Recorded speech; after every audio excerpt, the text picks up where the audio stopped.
Hello, good evening. Welcome to episode 206 of Cantinho Benfiquista podcast. Our Greek freak is the subject for today's podcast. As always, I'm your host, Mike. I am joined by Bill. Oscar may join, may not join. We're not sure. He hasn't responded to our text message. He may be inebriated after all the goals that we scored and the celebration he may have done with his sister at his sister's house, who's a Porto fan. But maybe he'll stumble in at some point. Bill, how are you? You're muted, Bill. Oh, can't hear you.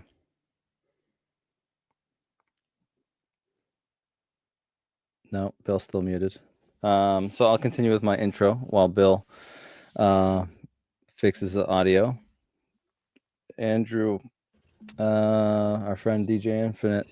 Oh, I can hear you now. Parabéns to Benfica on the wind. I appreciate that. He's a Porto fan. So sending us the congratulations. We appreciate that. Now that you're back, how are you, Bill? Doing great after a win like that, where in our lifetime we haven't had too many of those up there, or any wins in general. A win like that is something to take away. So pretty good. Last Sunday we were here and we said hopefully we'll be back this Sunday with 2 wins, and that's exactly what we got. We beat Firenze, and we beat Porto today. So we'll talk about that game today. We'll get into some bits and pieces of the Firenze game, more so performance, mentality, and we'll look ahead to the remaining schedule. One more crossed off the list, a W, an important one, to say the least.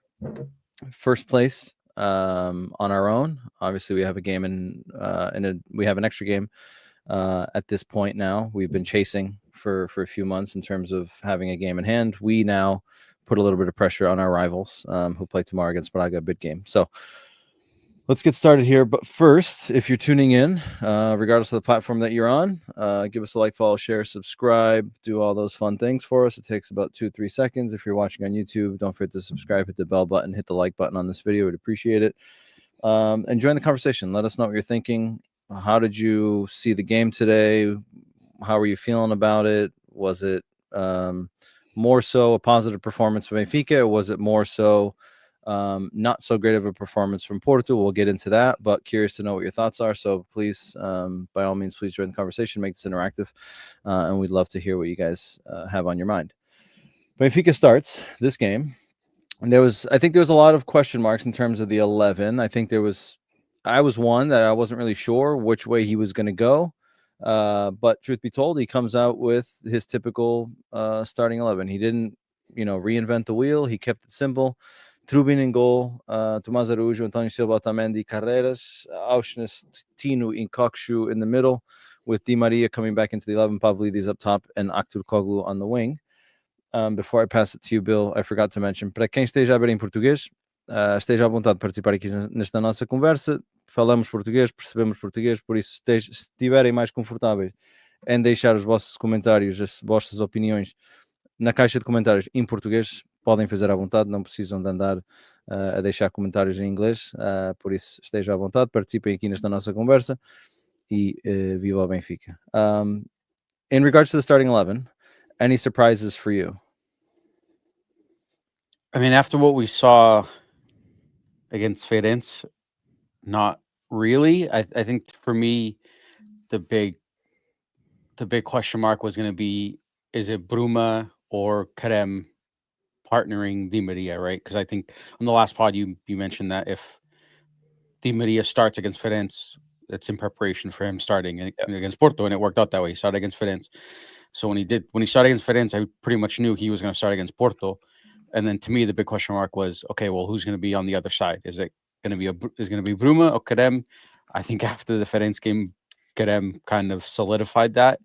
So I wasn't really too surprised with the lineup. I mean, he rested Tomás, right? So he rested him against Firenze to be ready for this game. And then I think the rest of the lineup is pretty much plug and play at this point of the season. You're not going to be messing around with it too much. So to me, those were the only iffy spots, and he kind of went with what was. I mean, before Bruma, this was his lineup, right? This was the 11, and he kind of went back to it. But also, probably our most informed lineup given how Karem played against Ferenc and how he played today. I think he made the right decision starting him. Yeah, and looking at his numbers, I was actually going to write an article about it, and I forgot, or didn't forgot. I didn't have a chance to finalize it, so I didn't end up posting it. But the title of the article was going to be, "Is Karem gaining?"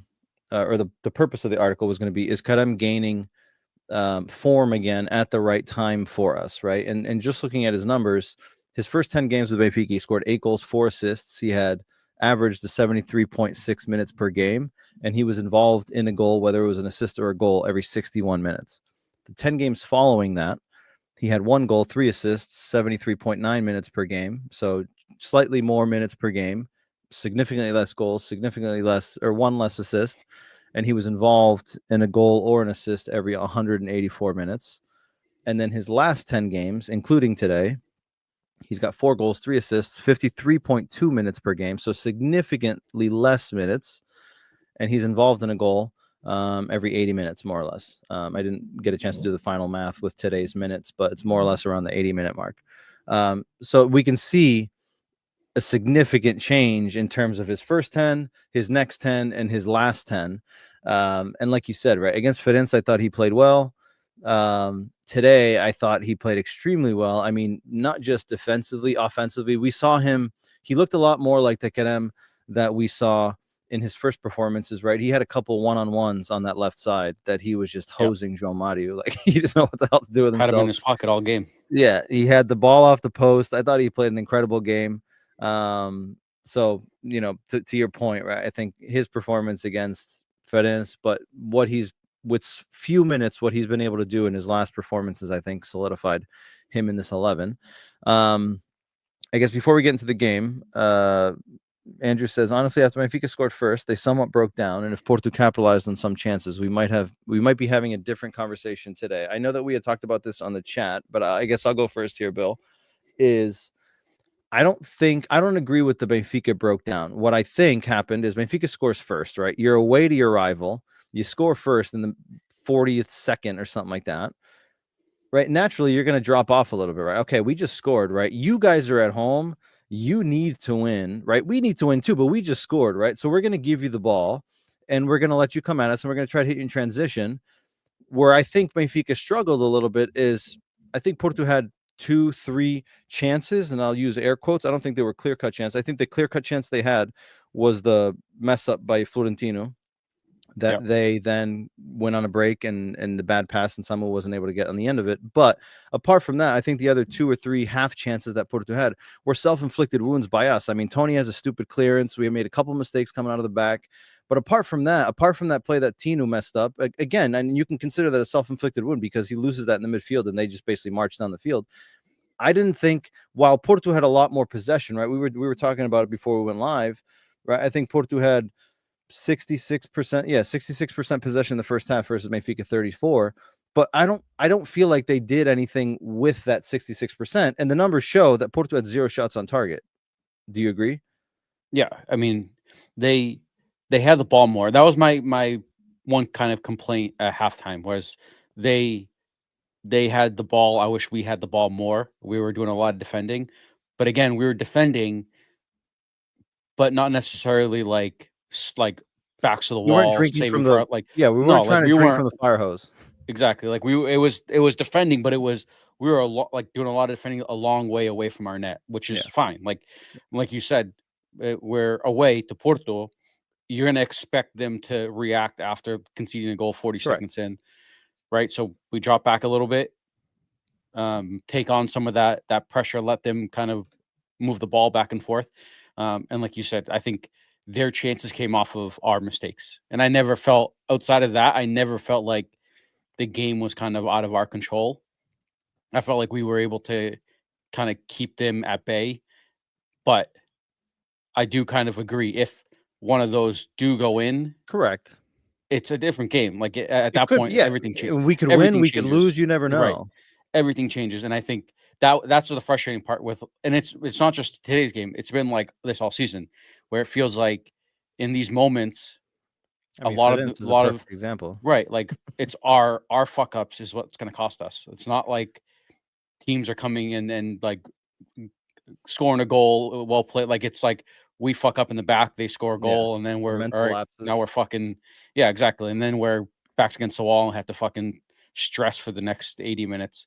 Yeah, and again, right? Like I agree with that, right? If Samu gets on the end of one of those, or one of the chances that they had that we gave away cheaply, if they scored, naturally that game's different, right? Porto gets a big injection of oxygen, and Benfica now has to go after the game again, right? Because you're away, it's a hostile environment typically. So again, there's a lot of ifs. I feel like in our generation, our lifetime, we've always lived with a lot of ifs going away to Porto. It's good to be on the other end of that conversation, and the if being regarding them and not us. I will say today's game, and it could just be the way it came through on the TV, but it didn't feel like the hostile environment that we're used to No, I in agree years with past. If it did not have, like, for the majority of that game, even from from the get go, like you could hear the Benfica fans. Yeah. And typically in Porto, you like, it's only if we get a result and it's at like the end where you can hear them. And today it felt like you could hear them from the start, and it wasn't that kind of hostile, tense environment that we're used to up in Porto. Correct. Yeah, and I think obviously their current form, it has a massive impact on that, right? I mean, they're not having a great season. Shifting of presidents, all their bully bodyguards are in prison or banned from going to certain places, right? So it's like there's a huge, the club has been essentially turned upside down. But like when I was looking at it before the game, right, our history there is scary. Right? I Horrendous. mean, we've played 118 official games, not counting today, away to Porto, not including neutral games at neutral locations at the Estádio da Dragão with Azantes. And in 118, we won 18, lost 70, and drew 30, right? Scoring 122 goals and conceding 231, which is scary. Like 18 wins in 100, like 100 other games we lost or drew, which is incredible. It's so bad. And then when you look at the overall official games across all competitions, even despite that significant deficit in terms of goals conceded versus scored away to them, we managed to have 394 goals scored against their 372 across the board, right? So like the amount of ground that we make up not at playing home there, right? Or even in neutral locations, neutral sites, right? Is scary to think. And many people might not realize that Porto's defense in the league is one of the best or better in terms of stats in the league, right? They'd only conceded 21 goals this season to our 22, right? So overall, right, performance I thought was spot on. I thought the team played as a team. First time we've scored 4 goals away to Porto since the 40s. I think it was like 42 or 43 that we scored 4 goals away. Pavlidis is the first player to score a hat-trick for Benfica in an official match away to Porto. Again, not a neutral ground, not a friendly game. In an official match, he's the first one to score a hat-trick away to Porto. It's nuts. Which is crazy to think. I said in the chat during the game, I out of memory, I can't remember, regardless of home or away, anywhere. Correct. The last Benfica player to score a hat-trick against Porto. I can't. I'm sure there has been at home, but I'd have to go back and look, right? I Like can't, it's not one of those that off comes of memory. I can't remember, and which is nuts. And then it's crazier to think no one's ever done it away to Porto. Yeah, which is an incredible stat. But when you look at our performances there, I mean, that speaks for itself. I mean, you're not going to score many hat tricks when you're losing 70 out of 118 games. That's just not how it works. Our friend Dennis from Turkey, revenge is such a beautiful thing. Happy broadcasting, friends. Long live Benfica. Thank you for tuning in. Rui says, good evening. And he says, I know Pavlidis had a hat trick. I'm assuming he was the man of the match. He was. But Frederick was such a beast all game. I 1,000% agree with this, Bill. Yeah. And that's the thing with Frederick. And I think Otamendi kind of falls into that same boat. But I think Otamendi gets more praise because he does a lot of the dirty work.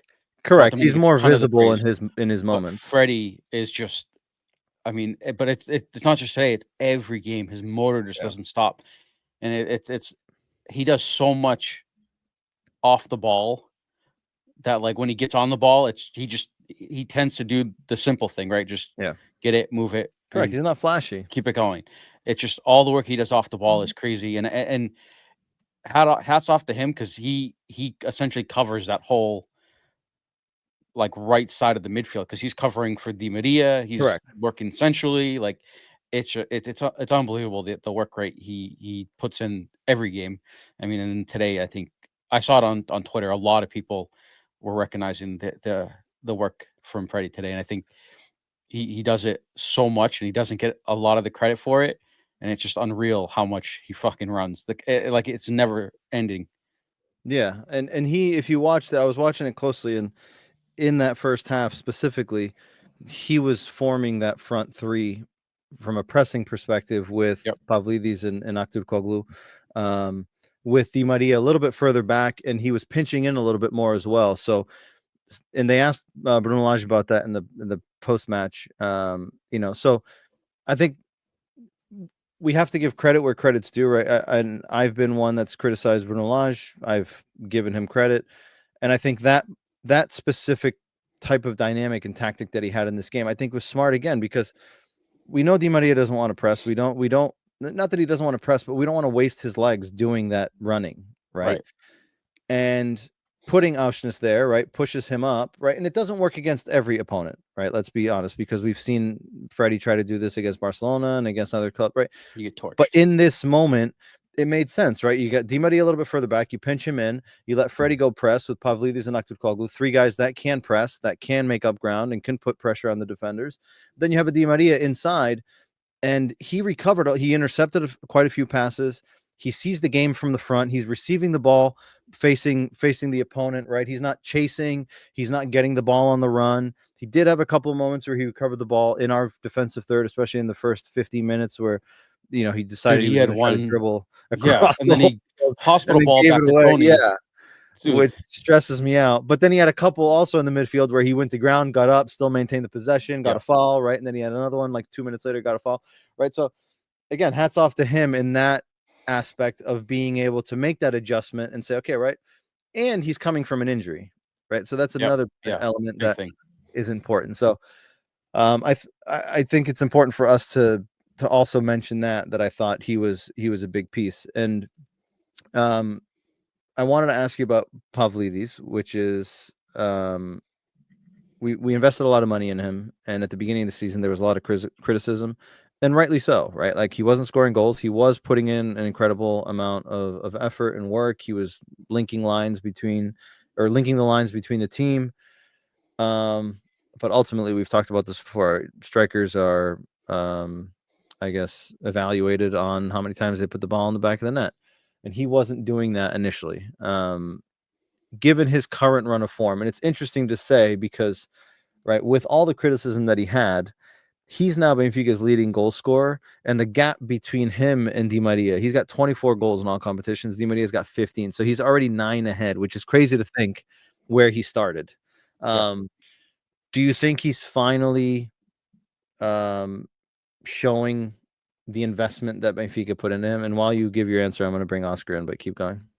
Oh, 1,000%. I mean, we saw it. We saw it in the preseason, right? We saw glimpses of what he could do in front of net, and I think for the most part, we all agreed that he was going to find the back of the net at some point. Like, at some point, that kind of blockage was going to be broken, and he was going to be able to just bag goals left and right.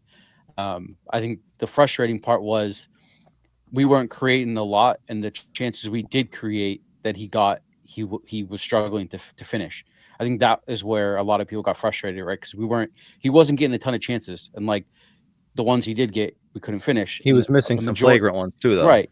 Yeah, exactly. Yeah, and like the majority of the work he was doing was dropping deep, getting wide, and not finishing. And I think that's where the frustration started to grow. And I think even on here, a few of us were calling for Cabral at one point, or Mduni up top, just because he could. I mean, like you said, a striker is judged by his goals. Like, if he's not scoring goals, you're not really useful to me, right? That's your job. Put the ball in the back of the net. I think at this point, there's no arguing that what Benfica, the price tag Benfica paid for him, the investment, like he's settled that debate, in my opinion. I think he's proving right now that he's worth every penny that we paid. And unfortunately, at some point at this summer or next summer, someone's going to come knocking, because it's the way it Hopefully works not yet. in Portugal. But yeah, I think the debate is over. Oscar, welcome. I'll start you with two questions. First, how was it watching the game alongside fellow family members that root for that blue and white team? And what's your take on the game overall? Now, first of all, I watched it with my dad alone.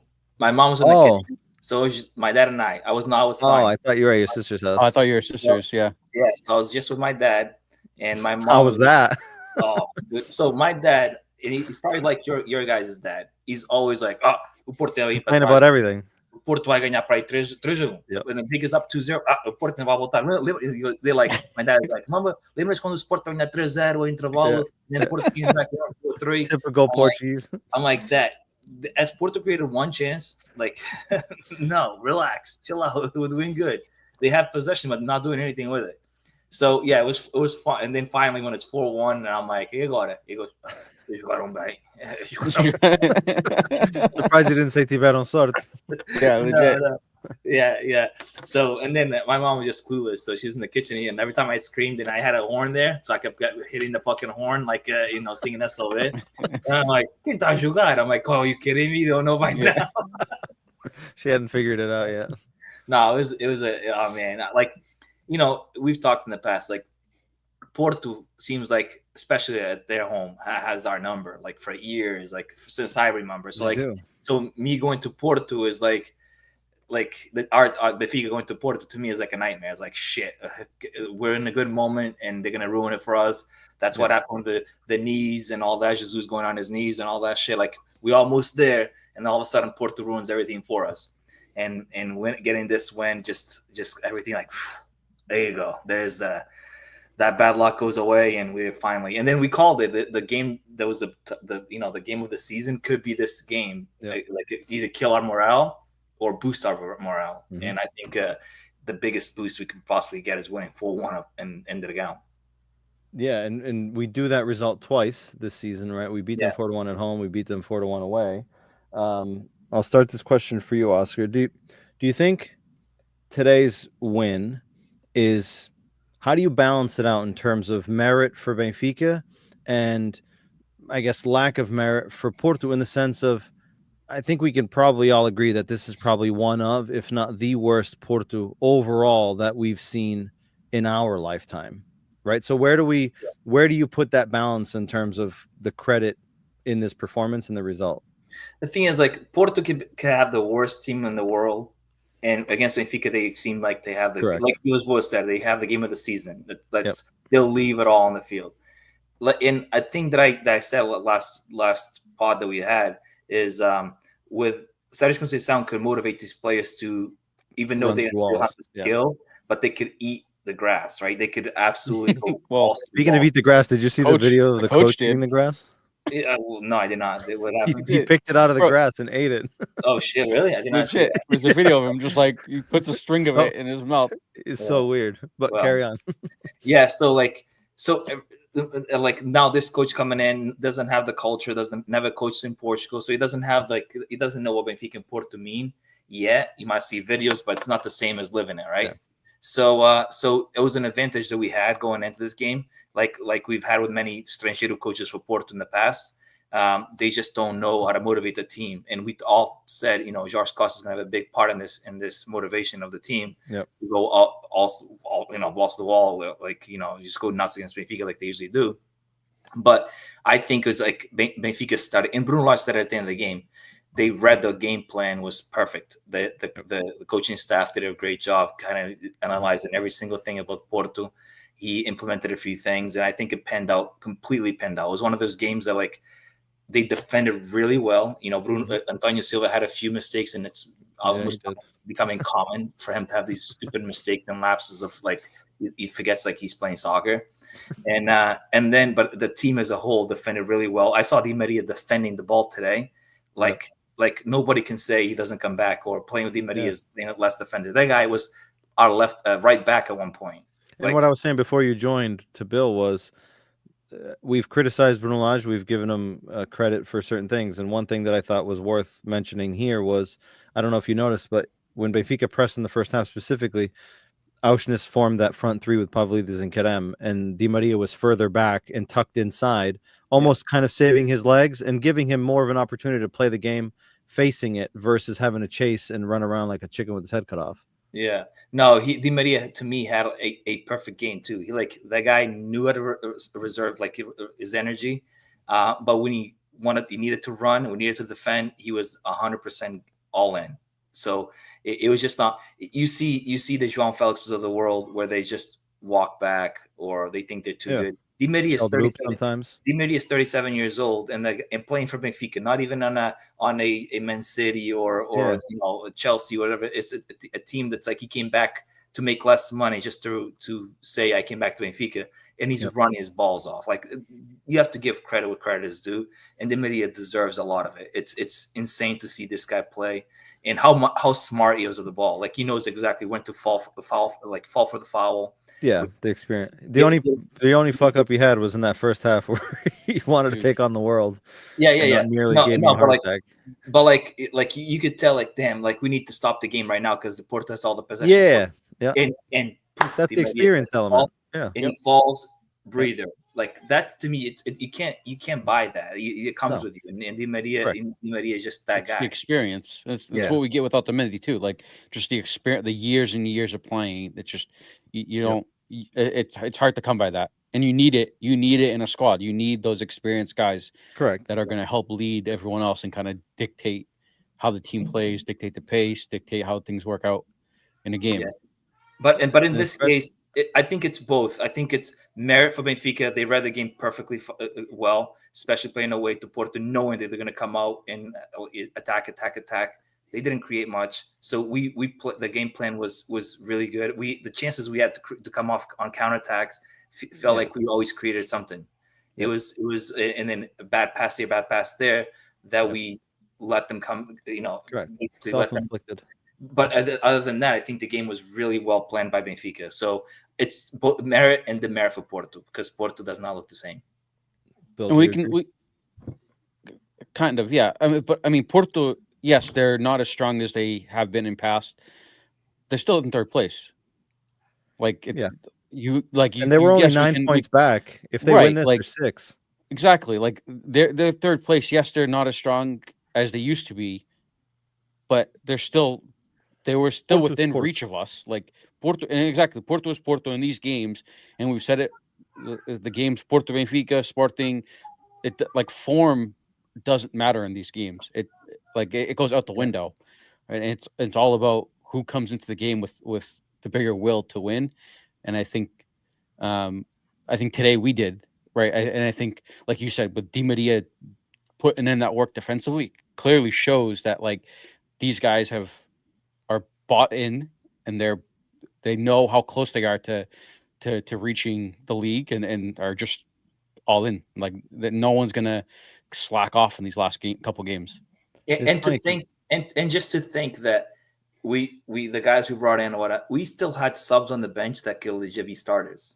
Correct. That's what I was just going to get at. So if you look at Porto's bench, right? Gonçalo Borges, Claudio Ramos, the goalie, Dani Namasso, Martin Fernandes, Franco, Otávio, João Pedro, I think his name is, Perez, and William Gomes, who just came. And I think Perez is new too. Right, and then you look at our bench, right? Amdouni, Bajrami, Barreiro, Belotti, Bruma, Artur Cabral, Dal, Sheldrup, and Samu.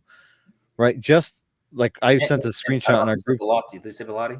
Belotti, yeah. And just looking at when I sent the screenshot before the game, right? Looking at this bench for Porto is like catastrophic when you look at the downfall of the quality that this team has and what we're used to, right? Like we're used to like James and Luchos and Jackson Martinez, like those lineups, right? Yeah. Right.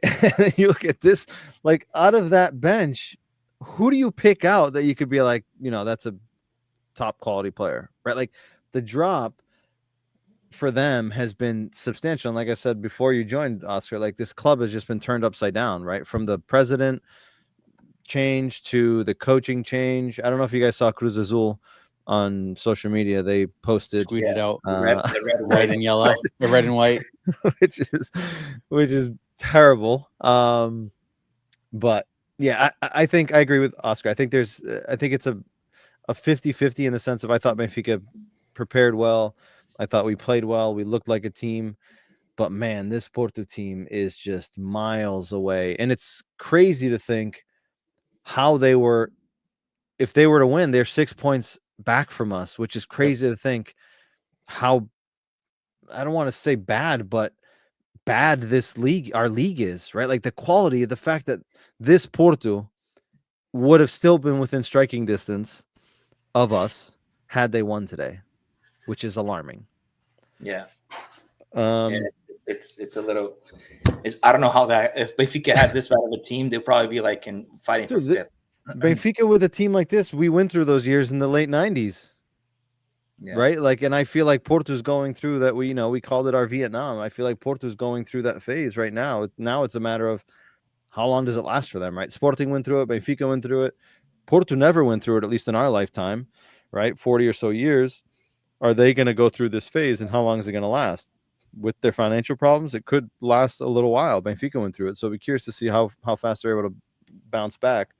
But I also don't know if you guys saw Villas Boas, I guess, punished the team and making them stay at like a hotel, and they're not allowed to go home, and he wants a reaction immediately from them. So it's like, I don't know if that's a good thing or a bad thing. Like, as a player, are you going to take that in a positive way? Or are you going to take that in a negative way?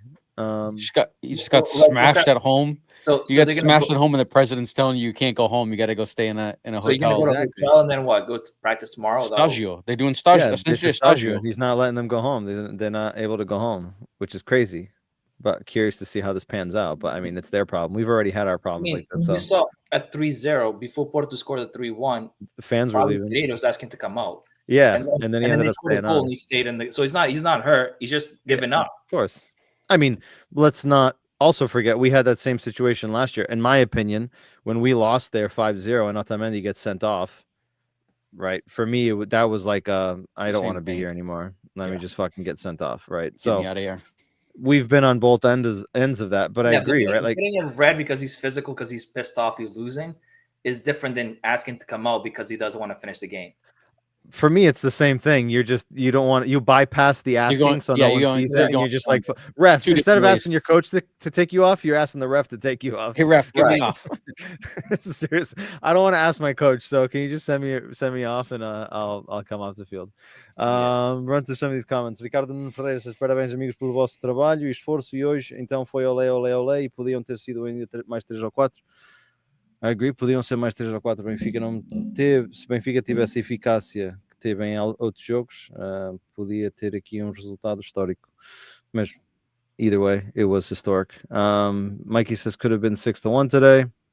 Was it Porto played bad? The fact that they literally put out a starting 11 with only 2 defenders. Eustachio was a center midfielder playing center back. What was that? And he's talked about it, right? And this is his way of playing, right? He likes to play with a back 3, and he likes to have that hybrid midfielder, center midfielder, to drop in and push out, and then his center backs go wide. That's how he likes to build out from the back. But again, right, like just like we're seeing with Ruben Amorim at Manchester United, right? Like if you're trying to fit, square pegs in round holes, right? It gets difficult, right? Eustachio's probably never played that position, right? I mean, on Canada they play with a back 4. When he played at Paços Ferreira, they played with a back 5. At Porto, since I can remember, has never played with a back 3, right? So, right, like he's trying to pick something else up, and it's not easy for him to adjust there. So I get it. I personally don't think Eustachio's that great of a player, but when you add in all of the element that's going on around the club and him having to try to fit that hybrid role, I guess it makes sense. I mean, Marcano and Perez are both center backs, right? Correct. Yep. João Mário is a right back. So there you have 3 natural defenders playing on the starting 11. And then Moura, I think, who's playing the left back type of left wing back. He's he's a left back. He's the guy that they went and got from Famalicão. Right. So Eustachio was not really the 5th defender. He was more like a guy stepping back when they attack. He was basically the 3rd center back when Porto has the ball, first phase of construction. So Neon Perez and Marcano go wide. Eustáquio drops in to create, right? And then Moda and Joe Mari open up wide and get up the field, right? Yeah, so that's what I think Mikey's talking about. I think he's trying to get what Pirlo used to do in AC Milan, like correct. Come get the ball back, yes, back. and distribute from the back. But but again, he's not that type, or he's never had to do that type of work, right? Which when the team's like not us doing asking well, Tino to do it. Correct, right? Like it's the same thing. Like he doesn't have the FIFA, right? And you can get yourself in trouble. But Eustáquio is more going forward than Tino. Tino is more breaking the play and correct, don't give me the ball. But it's not. That's not building up. Isn't in Eustáquio's like bag of tricks. That's yeah, like I'm surprised he doesn't. Like I'm surprised he doesn't have someone like Varela playing that and Eustáquio in front of him, right? Where Varela's got more of a characteristic to be able to do that. Rui Mark says the two duds in this game, Antonio Silva and Florentino. Someone tell me what's wrong with these two. Is it psychological? Bill, Oscar, you want to have at it? I mean, Antonio Silva has to be psychological. I mean, he cannot have dropped that much off from last year. But I think Florentino today's game, other than probably two mistakes that I can remember, like one when he starts spinning with the ball, he loses and they come on a counterattack and almost scored when Samu slides for the ball and he misses. That Tino play to me was the one that stood out the most as what the fuck are you doing? And he's done that in the past. Yep. But other than that, I think Tino recovered the balls really well. He did. Other than that, I thought he played well. He made good passes, played out wide. Yeah. Yeah. I mean, after that mistake, somebody must have pulled his ears and said, "Don't fucking try doing that shit again." Agree. I don't think he. I think he did everything else he was fine. playing simple passes after that. He recovered like a ton of balls. Yeah. A ton of balls. He was always in the right spots, always blocking the right shot. Like every time there was a play out of position, he was there to cover them. I thought he played a really, really good game. Besides those maybe two mistakes that he did where he lost the ball, like the child.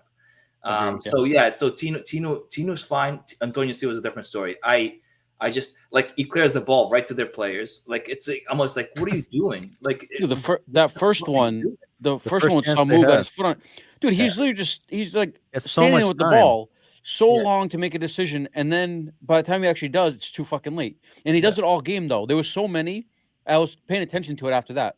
There'd be so many times where Otamendi would switch it across to him, and he had Tomas out wide. Take a touch, play it out wide. Keep the ball moving that way. He takes like 3-4 touches, looks central, and then plays it out. Then eventually plays it out wide. Like he takes too long to make the fucking decision what he's gonna do. It's like his brain shuts off. Yeah, and when you're in like the first one, he was essentially inside the 18. Like you can't fucking take that long to make a decision. Like look, if your first option's not there, especially in his situation right now, like the way he's been playing, just let it, clear it, get rid of it, collect again, and then you're fine. Don't start looking for your second, third, fourth option, especially him. Like the way he's been playing, first option, if it's not there, just fucking boot it up the field, like live to play another day type of thing. You're fine at that point. Yeah. No, I think they practice a lot of the play from the back. Of course. So I think he's like, if I boot it out of the the back, then I'm not playing the tactical game that we train during the week. So I think he forces it, and then he doesn't want to look bad by not doing it. But would you rather have him just get rid of the ball than try to keep? Yes. But when the coach practices with you all week saying from the back, and then he doesn't, then you're not doing the game plan. Correct. But I think as the coach, right, you want to play out from the back, but if you gave him the option of play out from the back or try to play out from the back and put yourself in a tough situation, right? But I will say, right, he has had some brain farts. But I will say from a psychological perspective, he actually comes across as someone who's got a pretty good psyche because he's made some pretty bad mistakes this season, right? But he hasn't, for someone his age, like I would have expected him in some situations to just completely unravel. He's had some bad moments. And when I say unravel, not just have a disastrous game, but you see a lot of times players who at this age, psychologically, they break down, right? And then they do everything wrong. They start doing stupid fouls. They get sent off, right? And like, that's one thing that I feel like I haven't seen from him right? I think last year he got a few red cards, right? He had a couple of games where he got sent off for stupid challenges and stupid plays. But I would say while he has dropped off, I do think a bit of it's psychological. But I will say I feel like he has a decent psyche for him to be able to bounce back from some of the mistakes that he's had.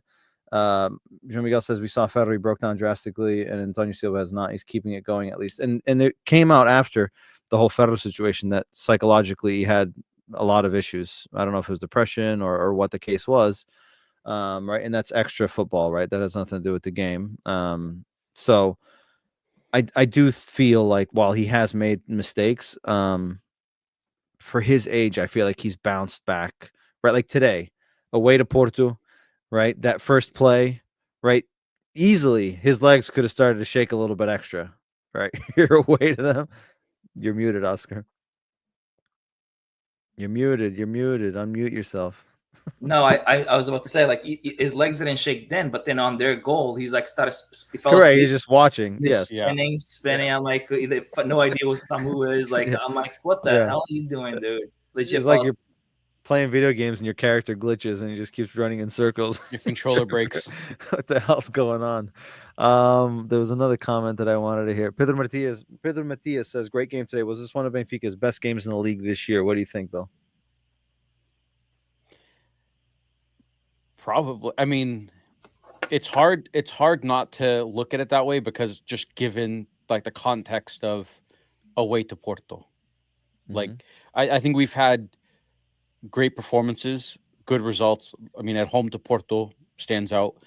Yeah. I think, but it's hard not to say this is top just because of our history going to Porto. And I think like getting a result like this, any win in Porto is big for us, but a result with this type of a scoreline, I think is huge, and I think it's hard to kind of say it's not our top performance right now. And I think for me personally, the only one that could top it eventually could be that what we all consider to be the title decider is going to be that Sporting game. And I'm assuming Pedro is referring to league play, right? Because if because I was going to say that's what I'm exactly stands out, right? Exactly, yeah. I'm that's what I'm considering. Yep. Oscar, do you agree? Yeah, I mean, like Bill said, I think level of difficulty. This is the game that stands out the most because we've beat 4-0. We had 4-0 games, 3-0 games that we completely dominated. 5-1. But level of difficulty. This is the game that like, oh shit, this is where it's like shit. We might struggle here, and to come out of 4-1 game and reading the game the way we read it and playing the way we did, which basically, I mean, I usually after the games like this, I go to CMTV to watch those guys talk. The Rodolfo Reis is one of them that I love to watch when I got to go watch it after this. Oh, you got to go watch it because he fucking shits on Porto. I saw a clip, but I didn't fully watch it, but I got to go watch it after. He shits on Porto. And then my personal favorite guy talking is Calado. He's very respectful, and I think he talks good sense. And sitting next to him, and I saw Calado just grinning. I fucking love it. Like, oh my god, I wanted to be there so bad, and just fucking started like poking him underneath the table. This is probably the game that I think was right now until today the game of the season. Yeah. Fair. Thank you for the question, Pedro. It was Pedro, right? Yeah, Pedro Matias. Keep the questions coming. Keep your comments coming. To finish off this game, I was just looking at before you say that, I saw Rui Marques say something about the two misses that Florentino had could have cost us. I only remember one. I only remember I said he had two mistakes. I didn't say two of them turned into chances for Porto. One turned. Yeah, I only remember that one. The one was clear. Correct. Yeah. But then we had Otamendi played off the back and he passed it through the middle, gave it right to Porto. And then we had Carreras right on top of the box, also giving it to one of the players when he messed up on the pass. Yeah. And that's two chances, even though Carreras and Otamendi don't stand out like Fiorentino. Two guys are very probably our best two players this season doing the same thing. So those things happen. It's soccer. Correct. Yeah, I only remember that one from Tino. But apart from that, I mean, Trubin made one save, which was on the goal, and then they had the rebound, I think. Then there was another one. Someone took a shot from long distance, but it was right at him. I think he had like two or three that were just like I don't remember any other ones. I don't think any of them were difficult. How many shots they had on target, but let's see, shots on target. They had 3. So their goal, the initial shot, and that shot from distance that was right at him. And the worst part of the goal, if he doesn't try getting up, he saves it. Yeah, because the ball ended as he got up, the ball ends up as he going through his got up, legs. the ball was at his foot. Like it just happened that he was standing up as it came back at him. Yeah, Rui says Antonio Silva got lazy on Porto's goal. He did, but if you watch the whole play, João Miguel mentions it too. Coxu gets dragging up through the play, right? If he keeps making that run, he intercepts that pass. I don't even know who the hell took the original shot. Was it Borges? I don't remember who took it. I don't remember. But if he keeps making that run, he intercepts that pass. So I think it was a mix of it's 3-0, we're away, right? Team got a little bit complacent, just like we've seen in other games, Ferenc and AVS and many others that we've run into this, and then we're basically with our heart in our hands for the last few minutes. There's Fabio Vieira. Thank you. So yeah, I think there was enough fault to go around to a few of them on that goal.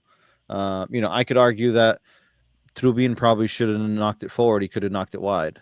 Right. I mean, that's another argument that you can make. It just depends on which way you want to argue it. But at the end of the day, fortunately, it didn't cost us, and we came away with the win. I was looking at the goal point ratings, which completely threw me off.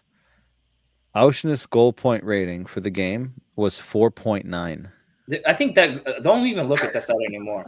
What the hell? Auschnitz had a phenomenal game. That guy is a beast. What did I miss? 4.9? I think he's the lowest score. Flash score the has lowest score. 6.7 for Freddie. Yeah, goal point has 4.9 for Freddie. He's the lowest of the whole team. That makes absolutely no sense. Same on here. Same on Flash score. Tony had a 6.8, better than Freddie. How? What? Did we not see the same game? I saw Freddie having a monster game. I agree. I thought Freddie was a machine in this game, on and off the ball. So That's funny. I don't know. We're missing something here. Rui says, in conclusion, we need a couple of Freds in our squad. And he had mentioned that comment earlier. I forgot to. Yeah. I guess this is a question for you guys. Do you think, and he's a player that we haven't seen many people talk about. Maybe the scouts think the same thing. That's why they don't come after him. Let them maybe maybe they see goal point. Yeah. Okay. But I know Paulo Pinto on our WhatsApp group said he was watching the game on a French channel, and they were praising Freddie. Right, this is his now 3rd season, if I'm not mistaken, at Benfica. Yep. Are you guys surprised? And do you think that this summer could be the summer where someone comes in and just makes an inquiry about him? The thing is, I don't see what team he could play for. Like, I don't see him playing any of the big teams. I don't know why. I just don't. I don't know why. I don't disagree with that, but I could see him he would fit in well at like a Villa. I don't know if he would start. But why leave Benfica to go to Villa? Right. Well, that's. I mean, your salary like Villa. Correct, and exposure. You're on the EPL, but yeah, that's the thing. Like I agree. Like I don't see him going to like a City or like a Barca or something like that. But like he's not a pretty boy and he's bald like he's no hair. So like nobody in the top team wants an old looking dude to play on their squad, right? They want because they have the hair and the style and they have makeup on. That's what the guys they want because they sell shirts. Auctions doesn't sell a shirt, and to them is not a guy that they can market. You know what I mean? They want somebody that can go and put on in the face of the cover of FIFA 2022 or 25 or 26. Yeah, he's not that guy. And Arsenal is an ugly, old-looking dude that just plays soccer. Savage. Fucking brutal. I know that he's saying this because when the scouts listen to our podcast, he's fine. Yeah, they're not even going to bother even looking him up after what Oscar just said. They'd be like, "Oh, that guy, we don't want him. No, not interested." MVP for you, Bill. Who was your MVP? No, come on. I mean, you can't give it to anyone else but Pavlidis. I mean, hat trick at Porto, like, come on. And first one ever. Yeah, to boot. It's history. I mean, that's one guy I used to criticize for playing hard but not score goals, and then he's shut me up and he's put me in the hole, and I'm never coming back out. I mean, his first two like his first goal, Really taking nice that finish. as it comes down, Yeah. and then Yeah. even the second one to lay out, who was it? Sent nail on Perez for a pint and a Perez pie. to us, Yeah. lay him down, I and thought then he, tuck it I thought into. he mishit it. So Like, did I. Felt like he hit it with his heel when he Yep. caught back across. Yep. And I'm like, but then that was beautiful. He Yeah. completely And he tucks it killed near them all. post. Yep. The third goal, I didn't. He I barely didn't think hit it, but touched just enough. Dude, the first couple of replays, I was like, I don't even know if he touches it. Yeah. And then there was one you could like tell he just touched it, but Just gets it out of his way. If he doesn't hit it, I think Diego Costa might actually hit it, and he just knocks it out of his way. I don't know because Diogo Costa was like frozen because at that point you don't know. Yeah, if, but he comes out big. If you look at the like, you replay, have no it, clue it, what like he's gonna do. it goes between his arm and his leg. Like if he doesn't get that touch, I'd be curious to see if it actually hits him. Mikey says probably these. And then I mean, I thought Arsenal had a great game. I thought Artugulu had a great game too. I did too. We were saying that before you jumped on. He took players on. He created. He's like, and for some reason, he didn't give the balls away like he usually does. Like, yes, that's the most important thing to me. Is like, he can score goals, but he gives a lot of stupid balls away. And today felt like the ball glued to his feet, and he was creating a lot of ball. And assisted the first goal, and he had a few more chances. He hit the post. He hit the post. So I think he had a great game too. So I agree, and and what you mentioned there, right, is him not giving the ball away is what also doesn't put the team on the back foot, right? How many times did we talk about when we break in transition and he would make a bad pass and the team's coming up, now they got to turn around and go back, right? And then we get crushed because of it, right? The ability to keep the ball, know when to keep the ball, I think was important, especially in this game. And I was saying to Bill, right, and like you just mentioned, we saw an Aktürkoğlu today go one-on-one versus João Mario a handful of times, right? And he beat him 2-3 times. And it reminded me of the Kerem that we saw in his first 10 games, right? Where he looked full of energy. He looked like he had confidence. He was going at players. And in the last couple of games, I feel like we've started to see him come back to that, which from a timing perspective is perfect. We've got Pavlidis scoring. We've got Kerem gaining confidence and gaining form again, right? I mean, you couldn't ask for better timing for this to happen. I mean, we have, like, if you want to just keep looking, like Bruma has been playing really well. Amdouni has been playing well when he's given his minutes. Like, it feels like things are lining up pretty well for the end of the season right now. And it's funny because the two guys are probably like standing out the most, Bruma and Amdouni, are the guys that leave on the bench and don't come in. And Bill had said that offline before we came live, is he was surprised that Sheldrup came in Sheldrup came in instead of Bruma. Do you agree with that, Oscar? I mean, yeah, I'm surprised. I think he might maybe to Sheldrup helps defend better. I have no idea what could be the thing there, or maybe Bruma just say, you know what, I don't want to go in yet, because Bruma sometimes does throw those fits as well. Bruma says Kerem's has energy because Ramadan is over and he's finally eating. That could be part of it too. You never know. Him and Koksu weren't eating. And Koksu's been playing out of his mind too.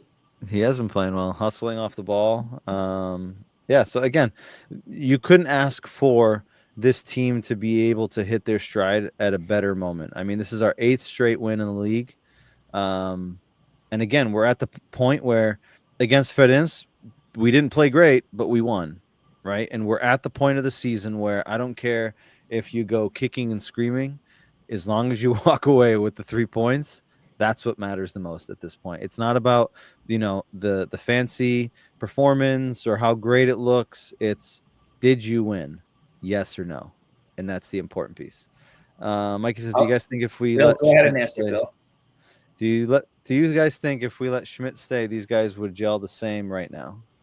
Bill, go ahead and answer, Bill. I mean, it's impossible to say yes or no. You have no fucking clue. His first year at Benfica, we were all fucking sitting here dreaming of the Champions League. Like you have no clue how things will pan out if he had stayed. No, I mean, I saw first at first. I didn't say first year Benfica. I say first 3/4 of the year Benfica was when we were gelling and playing really well, and then the last month of Benfica of his first year, we started seeing a lot of red flags and signs, and then it never picked up again. That's what I saw with Yeah. Schmidt. It never came back again. And no, I have no fucking doubt in my mind that we would not be playing this well and this united if Schmidt had stayed. I don't disagree, right? But obviously, it's a hypothetical question that is impossible to answer. But I mean, given what we saw in the first 4 games of the season and where we are today, did we think after that tie against Moreirense, if someone said to you, "Hey, Bruno Lage is going to be our coach," and we were 9 points out of 9 first points. place or 10 points out of first place, right? Bruno Lage is going to come in and we're going to beat Porto 4-1 at home and away, and we're going to be in the title race. I don't care who you are. And Oscar's Bruno Lage's #1 fan. You can't honestly sit here and say, I would have believed it. I don't think anyone would. No, playing Porto, recovering from, it's not the first time he's done it. Recovering 9 points from behind on first place, right? So it's not the first time he's done it, or 7 points. But at that time, it was like later on in the season, not 3 games into the season, right? It was halfway through the season that he recovered 5 points. Correct. So this time he's 3 games into the season or 4 games, whatever it was. Moreirense. He took over on the 5th game. Yeah. So like he had a lot more time to recover those 9 points. But at that time, Sporting was flying. Correct. I mean, but I would if Ruben Amorim hadn't left, we probably wouldn't be talking about it. I said the same thing to Mike. I said if Ruben had stayed, the league would be done and dusted at this point. Right. Correct. Because he had to take a lot of time to get the team to where it is right now. And with Ruben there, the team would never have that lapse like there was on Pereira. So again, it's been a very unexpected run of form. Correct. But the question wasn't about would Benfica be in first place. Correct. Right? The question was would Benfica be gelling the way they are right now. No, I don't think they would, right? Because again, from what we saw in the first 4 games, I don't think anyone can honestly be like, yeah, I think we would have figured it out. Correct. And we have players giving interviews that they don't like playing for this coach or signs of like they don't like this coach and whatnot. So I have no doubt we would not be this way. A lot of the players probably would have left in January. Like Cox, who probably would have want to leave. So we probably would have lost players, and we wouldn't be the way we are right now. Looking ahead, we've got Tirsense midweek. Then we've got Aroca at home, and we go to Vitória. And then we got Tirsense at home for the second leg of the Taça de Portugal. We've got AVS at home, Estoril away, Sporting Taça at home. Portugal is 2 legs? Yeah, the semifinal is. The fuck? Yeah, okay. Sporting just beat Rio Ave 2-0, and then they got the second leg. So one of the big games that we were talking about is done and dusted. We come away with a win. I would say looking at our schedule, apart from the Sporting game and the Braga game, which is the last game of this season, Vitória, for me, is the one that jumps out next in terms of big hurdles. In all honesty, Vitória has also gone through, with the departure of Rui Borges, has gone through an up and down season since he's departed. They are 6th in the league. I can't remember. Luis Freire is somewhat managed to get the ship back on course. I mean, they had a run of quite a few draws, 4 draws or 5 draws out of 6. They beat Casapia. They lost to Betis. They got knocked out of the Conference League. They just beat Estrela. They just beat Santa Clara. But Bill, I'll start with you. Having checked this game off, Sporting still plays tomorrow at home against Braga, which will be an interesting game. Not only because of Braga now has the opportunity to jump away from Porto, but Sporting's been playing for months ahead, right? They've always been kind of ahead and waiting in the shadows to see what Benfica does with their game in hand, right? And it's much easier to play when you've got that advantage, right? There's a little bit less stress on you. Sporting now comes into this game tomorrow with a lot of stress on them because they've got a Braga team that's looking to slip away from Porto, and they're now behind, right? Which they haven't done in a while. I think the last time they were behind was when we played them away in Rui Borges' first game, if I'm not mistaken. How do you feel going into this final stretch of 6 matches, I believe, if I'm not mistaken, if I'm not counting wrong? 1, 2, 3, 4, 5, 6 league matches. How do you feel after this performance and this result? I mean, it's after today, it's hard to not feel positive, right? I mean, coming away from Porto with this type of result, kind of adds to the momentum because I think we were about like 9 games, a 9-game win streak right now. So like 8. the momentum's 8. Yeah, so the Oh, momentum's 9, been 9, building. 9. You're right, 9. I think today was 9. Yeah, and then after a result like this, it's kind of hard not to be optimistic. But I think there's still plenty of hurdles that we have to get over. I think, like you said, Vitória is the next one. Yeah, they sold like half their squad in January, but Vitória is never an easy match. It's always going to be tough fought. And then I think we said that the title I think comes down to the Sporting game, and that's the big one. I think outside of that, Benfica should win. But I go right? away. Like, But I go away the tough last game. but Yeah. Right. But You're hoping that by then, if it comes down to that last game, it's going to be stressful because we've got Braga away and Sporting's got Guimarães at home. Yeah. So from a 0 to 10, how are you feeling right now? After today, I'm going to go 8. Might be a little high, and it could just be the emotion of 4-1 at Porto, but I'm going to give it an 8. Ride the wave, baby. I'm going with it right now. 8. Oscar, how are you feeling? I'll be more conservative. I think I'm going to go like a 4. Strong 6, 7. And I'll tell you why. Because the games that we have, I know we've been playing very well away. And the games I was scared about, Rio Ave away is always a tough game. Gil Vicente away is a tough game. And Porto away, obviously the toughest game of the season to me since I've been a kid. So, and we've been proving ourselves to get those things done. The next big hurdle is obviously Guimarães. And if we get Guimarães, then I'll slowly get up to the 8.5 if we get Guimarães away. No, let's not think we lost stupid points with stupid teams at home. So let's take care of Aroca before we even think Guimarães. Yeah. I was just looking at the standings. So Aroca's 6 points clear of the relegation playoff, which is good, right? So that, right, you're not playing those games of, right, teams, fighting tooth and nail to not get relegated, right? So in theory, that game, Aroca plays with a little less pressure and maybe isn't going to, set up shop in the 18-yard box and play that way. Guimarães, on the other hand, is 11 points out of a European spot, right? So they're also kind of not really in that race either, right? So could that play a part in the psyche as well? Maybe it takes less stress off. Maybe it takes some stress off of them. But I mean, historically, Benfica's games away to Vitória. I mean, we tied 2-2 last time. We tied 0-0.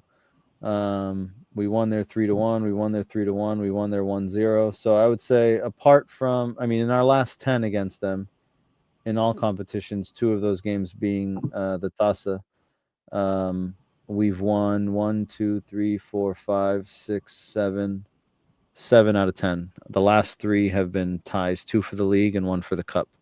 So I feel like, in my mind, Vitória is always a tough game away, right? Just because the game in itself is typically tough, but I feel like from a results perspective, we've typically more often than not come away with a positive result, despite the games being tricky. Mikey says 7 to 10 for Cardoso needs Sporting's daddy to return. He scored yesterday, another goal. Dave, our fellow Braga fan, Aroca have had really good second half performances. It started game soft, but they're play tough ball. Dave, what I want you to focus on is your Braga team tomorrow to play tough ball. All right. Tomorrow, you text Carvalhal, text your boys and say, listen, we need a result tomorrow. Not just to help his former assistant, but for you guys too, because if they win, they jump up. They jump ahead 3 points from Porto, right? Yeah. So you're 59, Porto's on 56, right? So, Dave, send him a message, let him know we sent it with love. See if he can do something for us. I have a feeling Ricardo Horta is on our payroll already. He's already beat Porto for us. Now, come on, Ricardo Horta. We're ready for you tomorrow. Let's hope. Jean-Miguel says, I'm going to say 5 out of 10. If Sporting fumbles tomorrow, we may see them landslide before we even play them. We'll see. Better question. How many PKs does Jokic get handed tomorrow? I say 3. I don't even want to talk about that. Last 3 or 4 games. At least one. Last 3 or 4 games, they've played their opponents off the pitch in the second half, Braga included. He's talking about Aroca. Rasic and Salazar have made a difference for us. Well, let's hope that they make a difference tomorrow. All right, And Dave, get that's hurt what we're asking for. Yeah, then the last game is just a friendly. We shake hands, we have fun, give each other hugs, and we go off into the sunset together. I'm going to say after today's game, I think we all agreed that this was going to be a huge piece to the puzzle. I think after this game, and I texted this to Luis yesterday, and I'll say this here out loud. I said to Luis yesterday, if Benfica beats Porto, when we play Sporting at home, Benfica will score at least 3 goals.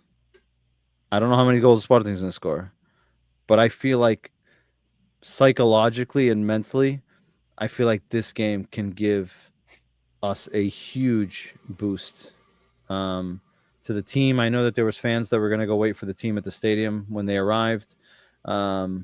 And I just feel like winning this game, winning 2 games against Porto, 8-2 on aggregate in the league, right? It's just that has to, in that locker room, guys like Otamendi, guys like Di Maria have to be picking these guys up and be like, do you guys realize the magnitude of what we just pulled off, right? And that should propel this team to go on a good run. We've got, again, Tirsen's coming up where we could rest some players, get some fresh legs, rotate.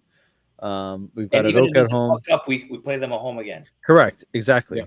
Right. So it's not one of those one-off, right? Anything can happen. You've got another game coming up, right? So, it's an opportunity for the players to clear their legs and get some energy back. We've got Aroca at home, which again, at home in theory, should give us some comfort to score some goals. Like I said, we were behind Sporting. We're behind Sporting in terms of goals scored. We've got 69. Porto's got Sporting's got 73.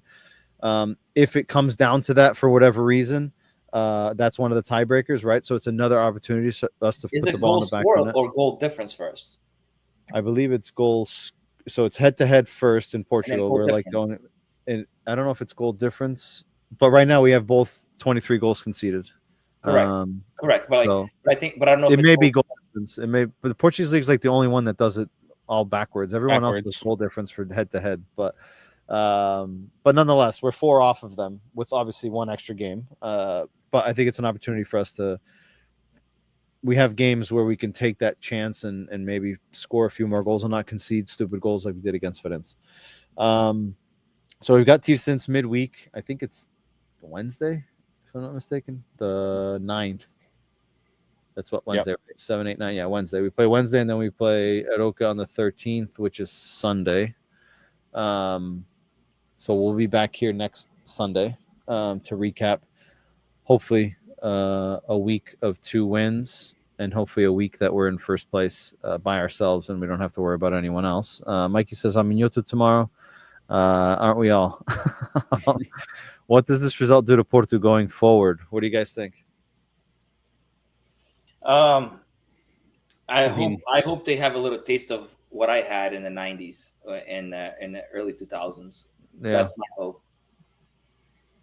Bill? Yeah, I mean it does have one of those kind of a loss like this at home to your biggest rival does have like the impact, the potential to kind of derail everything. And I think to add to it what Villas Boas is doing, kind of locking them in a hotel might backfire.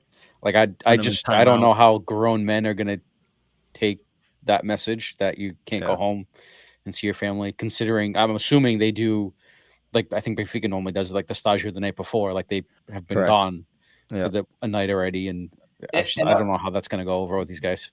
And not only that, like a lot of their best players are on loan. Like Fabio Vieira is on loan, so it's not even their player. So like without money and with some of the best players leaving because they're on loan, I don't know what they can do to compete with the Benfica.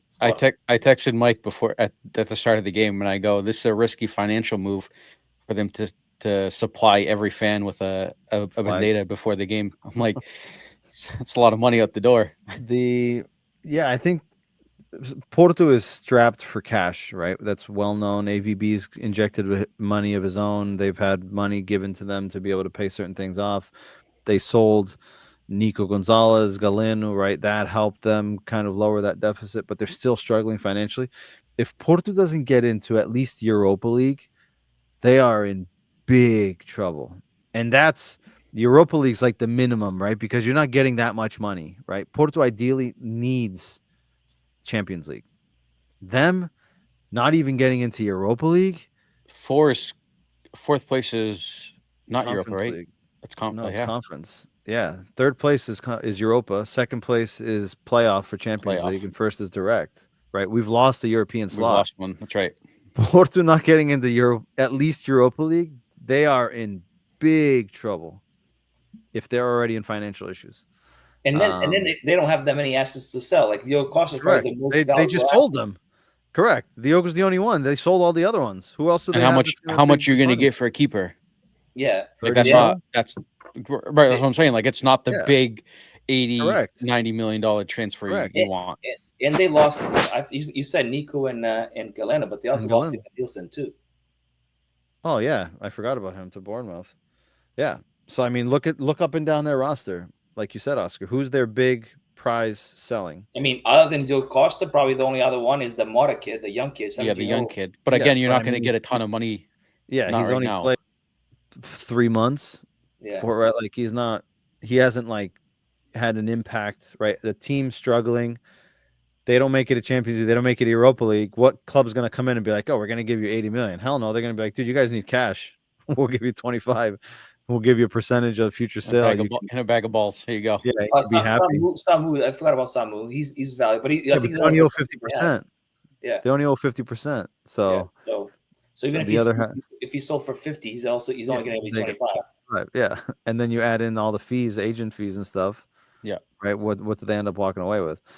João Miguel says, no, we need Sporting to get back in their place. We need Porto to stay this way and Sporting to go back to their hole. Dave says, fourth gets qualifier for Europa, 3 rounds needed to enter. I thought fourth was... It's Conference League. I mean, I just looked. Flash Score says fourth is Conference League qualification. Correct. I think we lost a spot. Yeah, fourth is Conference League. Yeah, I could be wrong, but I think Dave fourth does Conference League qualifications, not even direct. Yeah. Shiku says, or Dave says Shiku's coming back. Yeah, there's rumors that Juve isn't going to sign him. At least if they even that was only like a 20 or 30 mil. Yeah, and I mean I don't watch Juventus, but I don't know if he's like been setting the world on fire over there. I know that he had a big price tag originally, but I don't know if they're gonna. Again, I don't see him being a $70 million player that's gonna save them if they don't make Champions League. Shamil says Samu and Mora, potential cash cows. I'll take Pepe in our squad. I actually like Pepe. I had mentioned him yesterday in our WhatsApp. I thought he was really quiet today. I didn't see him at all. He was, and he came off early too. Yeah, I think he's one of those players that could have made a difference. I'm a fan of his, but agreed, he's had a rough season. He reminds me of Everton Cebolinha on and off as well. Fair, good point. He hasn't had a good season. Fourth is conference. We lost a Europe spot to Holland, like Braga this year, because Taça winners Benfica or Sporting. But I guess because I think the cup finalist gets a European spot, but if you're already qualified, I don't know. We'll figure that out. But yeah, I'm almost positive third place is the only spot for Europa, but nonetheless, Porto needs Europa at the very least because they're not getting Champions League. But that's not our problem to worry about. As always, if you are listening after the fact, leave us your comments, your thoughts. We check them all. Whatever social media platform or audio aggregator you're listening on, please be sure to follow, like, share, subscribe, do all those fun things for us. Again, it doesn't cost you any money. It takes you about 5 seconds, and we appreciate all your support. 2 cents midweek at Oak at home next week. Gentlemen, it's been a pleasure as always, especially coming away with the 4-1 win against our biggest rival. I know we're all going to sleep a little bit better tonight. and tomorrow. I'm gonna go is have new a week. little Vinho do Porto to cap off the night. Don't drink it too fast, all right? Gentlemen, as always, have a good night. Viva Sportlis, boy Benfica. See ya.